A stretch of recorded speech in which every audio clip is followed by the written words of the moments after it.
Hello friends, this is Jyoti Verma. Today I am going to start with knowledge and curriculum.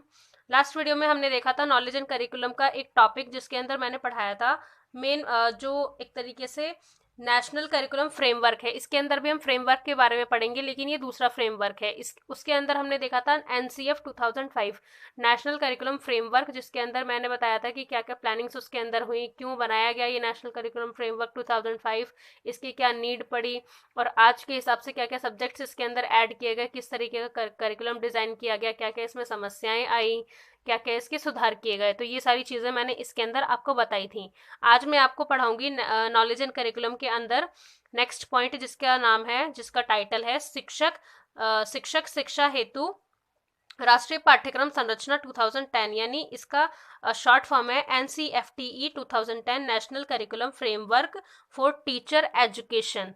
Teacher education के लिए ये जो national curriculum framework है वो क्या है, इसकी संरचना क्या है। तो इसके अंदर हम देखेंगे शिक्षा के प्रत्येक क्षेत्र में शिक्षा नीति के क्रियाशीलन के लिए पाठ्यक्रम की संरचना द्वारा शिक्षा व्यवस्था को गतिशील बनाने में मार्गदर्शन प्राप्त होता है। शैक्षिक प्रक्रिया पर इस संरचना का प्रभाव प्रतिभा प्रबंधन सहयोग व शिक्षकों में संरचना में समावेशन किया गया।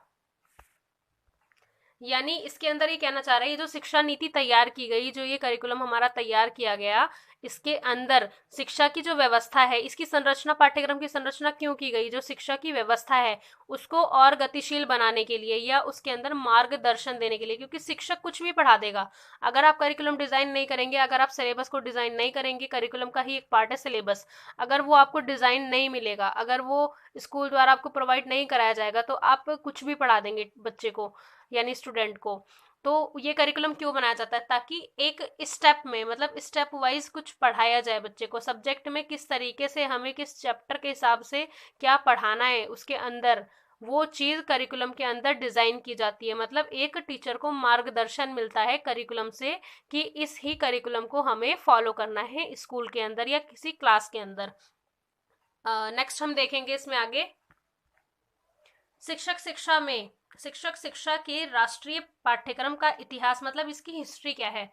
History of national curriculum framework for teacher education, teacher education के लिए इसकी हिस्ट्री क्या है। सबसे पहले इसके अंदर हम देखेंगे भारत में शिक्षा पर प्राचीन काल से ही बदल दिया गया। मतलब जो शिक्षक है, शिक्षक शिक्षा पर प्राचीन काल से ही बल दिया गया कि टीचर कैसा होना चाहिए। वैदिक काल में जो गुरुकुल होते थे, गुरुकुलों में भी जब विद्यार्थी के ज्ञान को विभिन्न प्रकार से जांच परख लिया जाता था, तभी उनका समापवर्तन संस्कार किया जाता था। इसी तरीके से आगे हम देखेंगे जो बौद्ध काल है, बौद्ध काल और मुस्लिम काल, इन दोनों की बात हम करेंगे। बौद्ध काल में और मुस्लिम काल में भी भिक्षु एवं उस्ताद जो होते थे, उस्ताद बनाने की प्रथा प्रचलित थी। मतलब उस टाइम पर उस्ताद हुआ करते थे। तो इसके अंदर क्या था, उनको भी मौखिक और व्यवहारिक शिक्षा प्रदान की जाती थी। मतलब मौखिक, वर्बली या ओरली, और व्यवहारिक शिक्षा, एक बिहेवियर होता था शिक्षा का, उसको प्रदान किया जाता था। इसके अंदर नेक्स्ट हम देखेंगे स्वतंत्र भारत में। पहले हमने बात की प्राचीन काल की, उसके बाद हमने बात की बौद्ध काल की, देन मुस्लिम काल की, और अब हम बात करेंगे स्वतंत्र भारत की। स्वतंत्र भारत में शिक्षा नीति को समय के अनुसार बनाया गया। मतलब जो शिक्षा नीति है, मतलब किसी नेशनल एक तरीके से हमारा जो एजुकेशनल पॉलिसी है उसको समय के अनुसार बनाया गया। जो फ्रेमवर्क है उसको भी समय के अनुसार बनाया गया, और इन शिक्षा आयोगों की अनेक रिपोर्टों में निहित सिफारिशों पर आधारित है, जिनमें से कुछ महत्वपूर्ण है, जो मैं आगे आपको बताने वाली हूँ।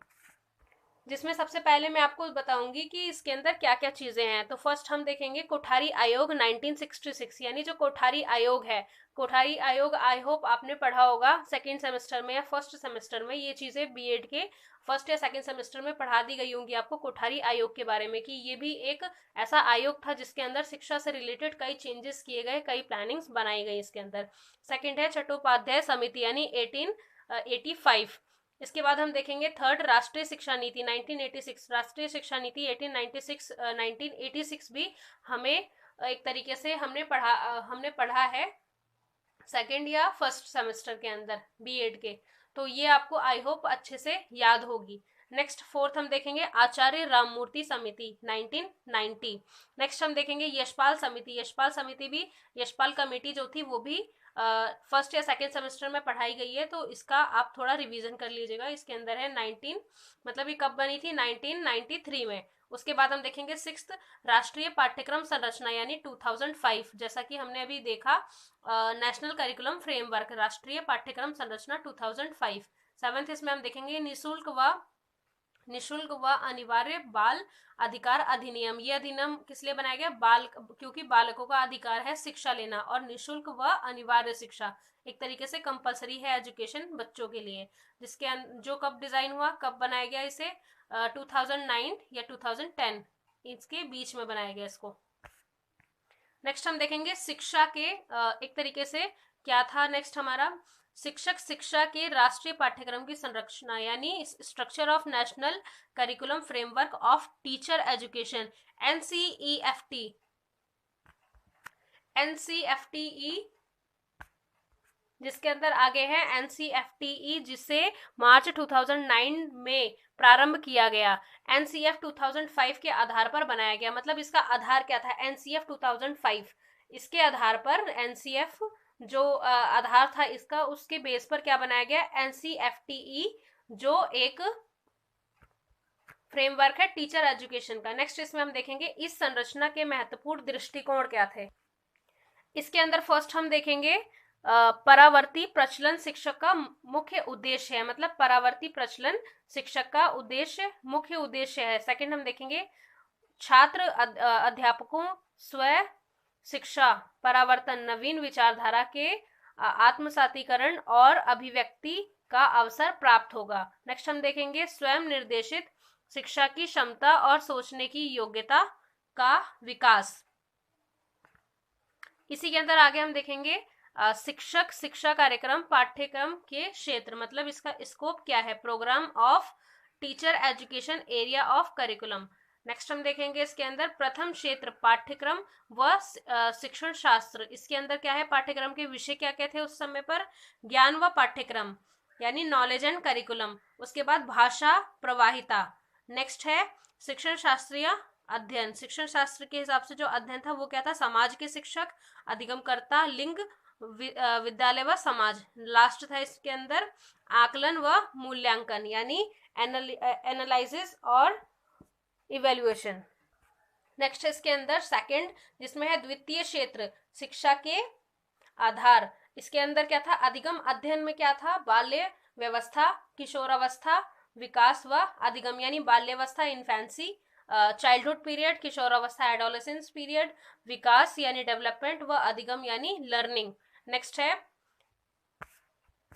समयान्वयिक अध्ययन। इसके अंदर क्या है, समाज के शिक्षक जो सोसाइटी के शिक्षक हैं, अधिगमकर्ता यानी जो लर्नर है, लिंग यानी जेंडर, विद्यालय व समाज यानी स्कूल व सोसाइटी। नेक्स्ट है इसमें शैक्षिक अध्ययन। शैक्षिक अध्ययन में क्या है, शिक्षा के उद्देश्य, ज्ञान व मूल्य, आत्म विकास व आशंका। एंड सबसे लास्ट हम देखेंगे इसमें तृतीय क्या है, थर्ड तृतीय क्षेत्र विद्यालय नेतृत्व। सप्ताह में 4 दिन व कम से कम 12 से 20 सप्ताह शिक्षण अभ्यास, जिसमें कम से कम 1 सप्ताह का निरीक्षण।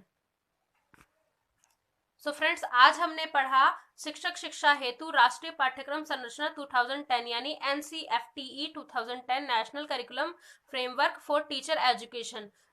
Thank you so much for watching this video. मेरे वीडियो को लाइक करें, चैनल को सब्सक्राइब करें, कमेंट करें एंड शेयर करें। Thank you so much for watching this video.